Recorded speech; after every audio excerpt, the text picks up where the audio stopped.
بسم اللہ الرحمن الرحیم۔ ایک مرنے والے انسان کو نہیں معلوم کہ تم نے اس کے لیے کتنے آنسو بہائے، لیکن ایک زندہ انسان کو مرتے دم تک یاد رہے گا کہ تمہاری وجہ سے اس نے کتنے آنسو بہائے۔ جو بھی رشتے پاس ہیں خدا را ان کی قدر کیجیے۔ بہت زیادہ بولنے والے جب اچانک سے چپ کی چادر اوڑھ لے تو پناہ مانگنا اس روگ سے جس نے بولنے والوں کو دیوار بنا دیا ہو۔ ایسے ہی کوئی چپ نہیں ہوتا۔ جب درد حد سے بڑھتا ہے تو بولنے کی شکست چھین جاتی ہے۔ منہ میں زبان ہونے کے باوجود انسان بے زباں ہو جاتا ہے۔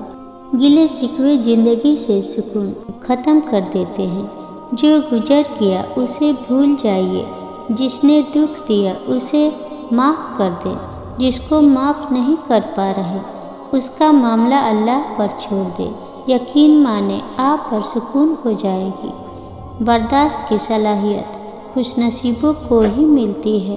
اخلاق کا حسن جس انسان میں آ جائے وہ خالق اور مخلوق دونوں کا محبوب ہو جاتا ہے۔ آخری زمانے کے لوگ بھیڑیے ہوں گے اور حکمران درندے۔ درمیانی طبقہ کھا پی کر مست رہنے والے اور فقیر نادر بالکل مردہ۔ سچائی دب جائے گی، جھوٹ ابھر آئے گا، محبت صرف زبانوں تک محدود رہ جائے گی اور لوگ دلوں میں ایک دوسرے سے کشیدہ رہیں گے۔ نسب کا معیار زندہ ہوگا، عفت و پاک دامنی نالی سمجھی جائے گی اور اسلام کا لبادہ پستین کی طرح الٹا اوڑھا جائے گا۔ چائے کے اندر ڈالی ہوئی چینی کا بھی دل ہوتا ہے، اس کی بھی سیلف ریسپیکٹ ہوتی ہے۔ اگر آپ اس کو ہوتے ہوئے کسی دوسری سویٹ کو کھائیں تو وہ چپ چاپ اپنا ذائقہ لے کر کہیں چلی جاتی ہے اور اس کے بعد سب کچھ پھیکا پھیکا لگنے لگتا ہے۔ کبھی بھی ایک کے ہوتے ہوئے کسی دوسرے سے محبت نہ کرے، ورنہ محبت بھی چپ چاپ اپنی مٹھاس لے کر کہیں چلی جائے گی۔ اگر آنسو نہ ہوتے آنکھوں میں تو آنکھیں اتنی خوبصورت نہ ہوتی۔ اگر درد نہ ہوتی دل میں تو خوشی کی کوئی قیمت نہ ہوتی۔ اگر بے وفائی نہ ہوتی زندگی میں تو وفا کی کبھی چاہت نہ ہوتی۔ اگر سوچنے سے پوری ہو جاتی مرادیں تو مانگنے کی کبھی ضرورت نہ ہوتی۔ جابر بن عبداللہ نصاری رحمۃ اللہ علیہ سے روایت ہے کہ میں نے رسول اللہ صلی اللہ علیہ وسلم کو ان کے وصال سے 3 روز قبل کہتے سنا کہ تم میں سے کوئی شخص دنیا سے اس حالت میں رخصت نہ ہو مگر یہ کہ وہ اپنے رب سے حسن جن رکھتا ہو۔ حدیث قدسی میں بیان ہوا ہے کہ اللہ تعالیٰ فرماتا ہے، میں اپنے بندے کے ساتھ ویسا ہی معاملہ کرتا ہوں جیسا وہ مجھ سے گمان رکھتا ہے۔ میں اس کے ساتھ ہوتا ہوں جب وہ مجھے یاد کرتا ہے۔ اگر وہ مجھے خلوت میں یاد کرے تو میں اسے خلوت میں یاد کرتا ہوں، جلوت میں یاد کرے تو میں اس سے بہتر مجلس میں اس کا ذکر کرتا ہوں۔ وہ میری جانب ایک بالشت آگے بڑھے تو میں 1 گز بڑھتا ہوں۔ وہ میرے پاس چل کر آئے تو میں دوڑ کر اس کی جانب جاتا ہوں۔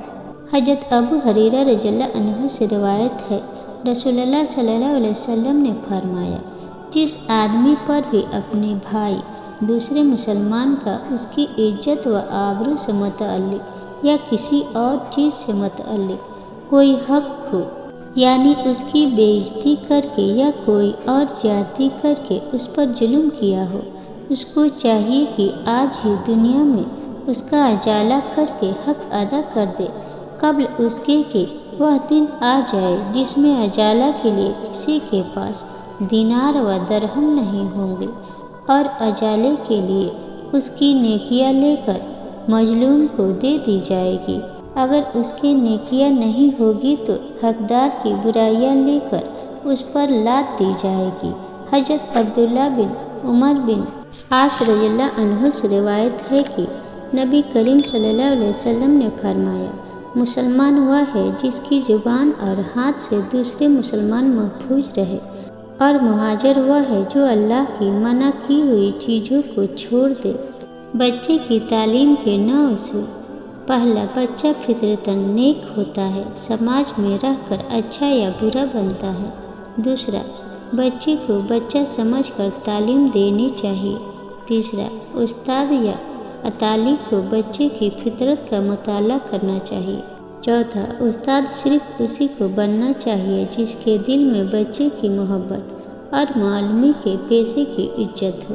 پانچواں، تعلیم کو مؤثر بنانے کے لیے ضروری ہے وہ بچے کی فطرت کے مطابق ہو، یعنی کتاب پر زور نہ ہو، بچے پر زور ہو۔ چھٹا، بچے کی عزت کی جائے اور اس کے ساتھ محبت اور ہمدردی کا سلوک کیا جائے۔ ساتواں، بچے کی ضرورتوں کو پورا کیا جائے، نہ کہ اس کی خواہشوں کو۔ آٹھواں، پہلے جسم اور حواس کی تربیت کی جائے اور پھر ذہن اور دل کی۔ نوواں، جسمانی سزا بالکل نہ دی جائے۔